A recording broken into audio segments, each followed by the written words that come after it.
It seems like you don't mind introducing good people to good people and spreading the wealth. I don't hold a monopoly to anyone. I'm very thankful if somebody sends ILG business from a conversation I had with them or from a meeting I had with them. But you can't keep your lead sources private in today's day and age. Thank you so much, ma'am. You're welcome. You can't keep your lead sources private. I mean, look, I'm active on social media. People know who I talk to. If I talk to you in a group chat or in a public forum, people know I talk to you. Mm-hmm. What's the use in hiding my relationship with you? Mm-hmm. Quite the opposite. Bring everyone you work with together, Mm-hmm. and say, hey, you're a public adjuster. You're a public adjuster. With the trends now from DFS about appraisal work, it's going to be a little difficult to just have a roofer do an appraisal. Mm-hmm. Now you're going to need somebody who's licensed. They should be an IA or a PA. I mean, that's the rumblings from the DFS right now, that things are going to change. Well, get ahead of the curve. Meet other public adjusters in your market. Build a Rolodex, people you can count on, rely on. I think it's a great thing.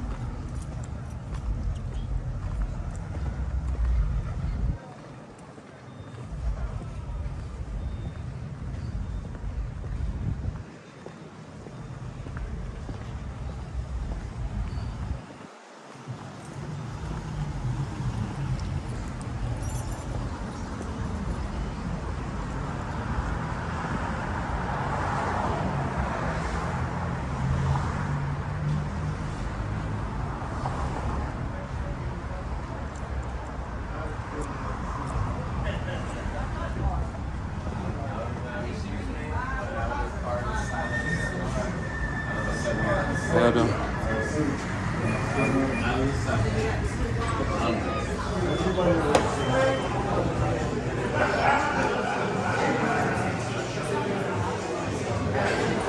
All right.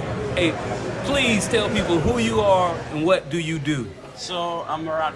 I work for Insurance Litigation Group as the Director of Field Operations, and I handle field work for a property damage law firm. Field work. You mean like you got like a sling blade? No. So we handle, my department, I'm not alone, there's other people in it, re-inspections, engineering inspections, sign-ups, sometimes the public adjuster or the roofer refers a client to us, but the client wants some FaceTime. They don't want to sign documents electronically. They want to actually speak to a live person. So we'll come to their house, explain things, and sign them up. All right, so you're a closer, sounds like. Possibly. All right, so how did you get into that line? Because I've known you for a while now, more so virtually. Now we got to meet in person. How does one get into that type of work to where they, pretty much out and about doing what they need to do to close the deal? So years ago, after Hurricane Wilma, I moved down to Florida, and I was working for a general contractor, estimating. Mm-hmm. And at the time, there were so many public adjusters and lots of claims. It was a few years after the 4 storms in 1 year hit Florida. Uh-huh. So there was a plethora of public adjusters. Uh-huh. We're at a Jack today, but we can get rum, Rum and Coke. Rum and Coke? Sure, thank you. And that's the beautiful thing about being live on the Entrepreneurs Podcast. Things happen. Absolutely. All right, so you say you where So were I you? was working for a general contractor. I moved down from New York. I was writing estimates, what some would call nowadays lump sum estimates, not cost plus. There weren't exactimate estimates. It was, your roof is this much per square, like it or not, here's the price. Mm-hmm. And then I was approached by public adjusters to assist them, and I had to learn exactimate. I did that for a few years, and that's how I got my foot in the door in this industry. That public adjuster became an attorney. Okay. So when I came back to work for him, he was now an attorney. So it was an easy transition. Very. Right? Very. Because is there no difference between an attorney's office and a public adjuster's office? Oh man, there's a ton of difference. I mean, heaven and earth. But I knew the characters. I knew how to work well with the owner of our firm. I knew what he would expect if he communicated clearly with me. There was definitely a learning curve. I wasn't working for a public adjuster anymore. Everything had to be by the book. It's a law firm now. will handle communications and negotiations. So I don't even have to do that. I don't talk to almost anyone from the insurance company. I'm just eyes and ears for a group of lawyers. Absolutely. So the transition was easy for me because I knew the owner of the firm and what he wanted of me. But it's definitely a different playing field. And that's one way that I had explained, because sometimes I do expert work for attorneys, right? And the way I said it is, your attorney has some nice shoes. I'm the reason they don't get dirty. You know what I mean? Yes. I like to buy nice shoes as well, but mine get dirty plenty, yes. Okay, so what's the reason you're in Jacksonville, man? So we have some public adjusters and contractors we work with already, but then recently there were some conventions that we met more people, and it's great to just have FaceTime with people you work with or anticipate to work with. So it's very much putting a face to a name, getting to know people, and just being present. I mean, really, look, I'm 5.5 hours away. This isn't an area that I could just go to on a whim. You know, if I'm in Miami, I can drive over to Port St. Lucie in 2 hours. It's almost like my home market. But this is definitely not my home market. This is rather far. So it's very important to come into markets where we work every so often. Like I said, put a face to a name, talk to people, things of that nature. And I know a lot of people treat where you live like a travel destination, right? So I'm pretty sure they would be more than willing to come to South Florida, but it seems like it's very important to come to their actual home turf in the line with you. Absolutely. You know, obviously it would be logistically much easier if I could just say to the person, hey, come to my office and let's have a chat. I mean, I would have the added benefit of having my coworkers there so I can get immediate answers for certain questions. But it's unreasonable. I mean, tonight we should have, let's say, 15 people, 20 people. Logistically, get 15, 20 people from Jacksonville to Miami, that's not realistic. And also, it allows the people that we work with to work amongst each other. If a public adjuster needs a disinterested appraiser, and they want to know that that person is knowledgeable and knows policy and knows damage, well, hey, here, meet 5, 6 other public adjusters who may need a disinterested appraiser in you, and you need a disinterested appraiser in them. So there's an added benefit in creating organic community. So this isn't a conference, this isn't something that's been advertised to the public. This is a get-together of people that I have a common bond with, and I feel like they can all benefit from working with each other. So that's one of the other good things about doing events like this. It seems like you don't mind introducing good people to good people and spreading the wealth. I don't hold the monopoly to anyone. I'm very thankful if somebody sends ILG business from a conversation I had with them or from a meeting I had with them, but you can't keep your lead sources private in today's day and age. Thank you so much, ma'am. You're welcome. You can't keep your lead sources private. I mean, look, I'm active on social media. People know who I talk to. If I talk to you in a group chat or in a public forum, people know I talk to you. What's the use in hiding my relationship with you? Quite the opposite. Bring everyone you work with together, and say, hey, you're a public adjuster. You're a public adjuster. With the trends now from DFS about appraisal work, it's going to be a little difficult to just have a roofer do an appraisal. Now you're going to need somebody who's licensed. They should be an IA or a PA. I mean, that's the rumblings from the DFS right now that things are going to change. Well, get ahead of the curve. Meet other public adjusters in your market. Build a Rolodex, people you can count on, rely on. I think it's a great thing. You really get it, man. I was reading a book called Never Eat Alone, right? And he was trying to the author of the book was trying to meet someone through another person that had a contact with him.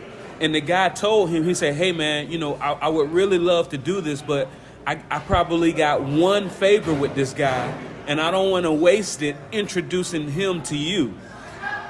And the author of the book, I forget his name was Keith, I can't remember his last name, but he said he was stunned that this guy didn't get how this works. So there's a famous line, okay, that A very religious man once told me, he asked me, do you know what the difference is between heaven and hell? I'm like, I don't know, there's some really stereotypical things, I suppose. He's like, no. He's like, both heaven and hell is one big banquet table, kind of like this right here. He says, and everybody's sitting at the table, and they have 5-foot-long forks. There's food in front of them, but they have to use cutlery. He says, and in hell, they scoop up food, and they just can't get it in their mouth. He says, in hell, they serve each other. Everybody eats. What you just mentioned. So you say in heaven they serve each other. Exactly. You know, they pick up, it's a very long fork. Your arm is not 5 feet long. Yeah. So they pick it up and they feed each other. Oh yeah. So I mean, that's amazing, man. And it looks like we got people coming in, Yes. and we're gonna Hi continue Jeremy, this. how you definitely. doing? Pretty good. How about you? So, Marat, How you doing? this man? was an amazing event. Like you had such a mosaic of people.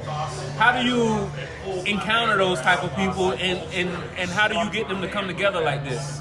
So, two separate questions. Encounter, I have to tell you, we're blessed with social media nowadays. Instagram, LinkedIn, Facebook is a great way to meet people. I mean, you and I met on Facebook, so Yeah. there you go. It's always good to put a face to a name. So I reached out to you like, hey, I'm coming to Jacksonville. Do you want to come to this get-together? So the how is rather easy. Just get out there and touch someone, you know. Get out on social media. Talk to people. That's not the hard part. Getting people together, yes, that isn't easy, but you promise, you beg, you plead, whatever it takes. For this event, one of the things that I was focusing on was bringing different aspects of the industry together. So, where in South Florida this is a very developed industry, in Jacksonville it's not as developed.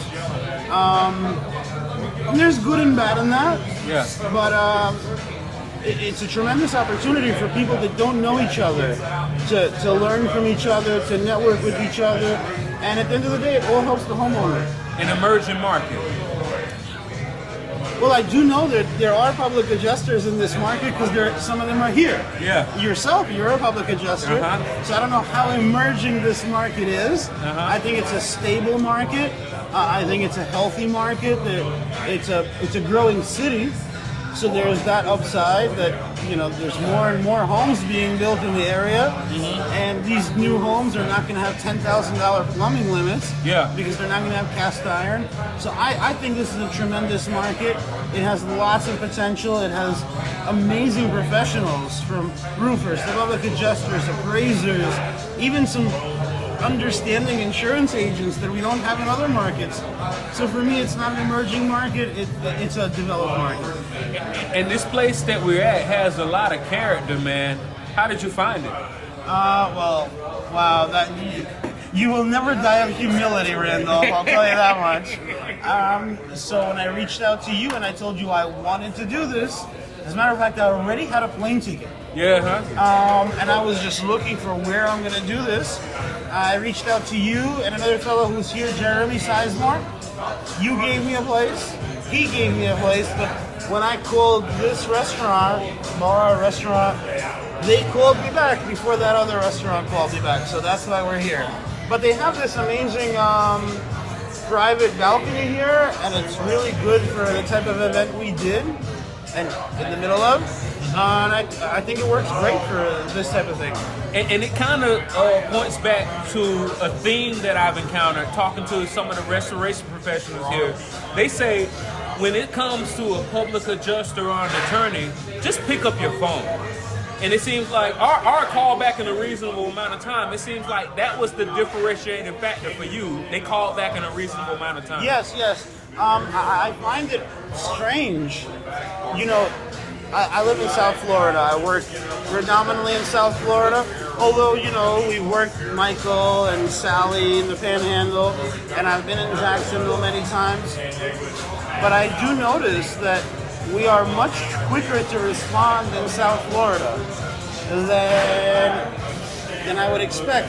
I mean, here in Jacksonville, there seems to be a tremendous need for homeowners to get assistance. And very often you hear like, well, they didn't answer the phone, so I called you. Like, wait, like you're in need and they're in the business of helping you in your time of need and they wouldn't answer you? So here we are. Got it. So who are the type of people that should reach out to you? Like the type of people in our industry. So it's the whole gamut, right? So public adjusters, water mitigation professionals, roofers, general contractors. We even have an appraiser. He only does appraisals. He doesn't do public adjusting, nothing. These people call us, you know. We try not to go direct to consumer because that definitely leaves a bad taste in the mouth of people that send us business. All those professionals I just mentioned to you, public adjusters, restoration contractors, mitigation contractors, mold assessors, roofers, I don't want to compete with them for the end user. Let the public adjuster do his work and the roofer do his work. When they have a problem, I want to be the guy they call so that they come work with a law firm that I help, you know, that I work at. Mm-hmm. But we try not to advertise to the consumer. Yeah. So this is who Got we it. get work from. Oh yeah. So it seems like you go ahead and give free value, and if they so happen to come back and do business with you, hey, it is what it is. Yeah, so I think But the value isn't contingent. the value add is tremendous. So what was that song back in the day? What have you done for me lately? Yeah. A lot. You call with the question, I answer. You need a mitigation company in your market, I'll help you.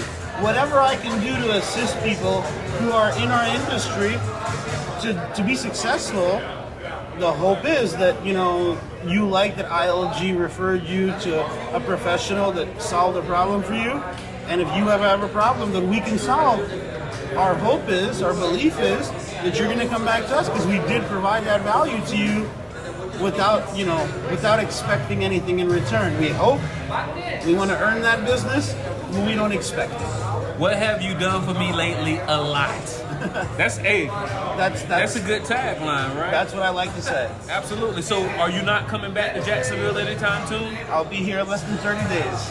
Really? Yes, sir. Okay, got it. So, if somebody wanted to know your event schedule, how should they find out? Well, number one, you're extremely accessible, and I communicate with you. So yourself, myself, just reach out. I want to be doing these events fairly often because it creates an opportunity for people that would never meet each other to discover, hey, there's a pro in my city who can help solve my problems. There's a tarping fella who's sitting right behind you who does just tarps. Yeah. Over your right shoulder is a roofer. There's a mold assessor to my left.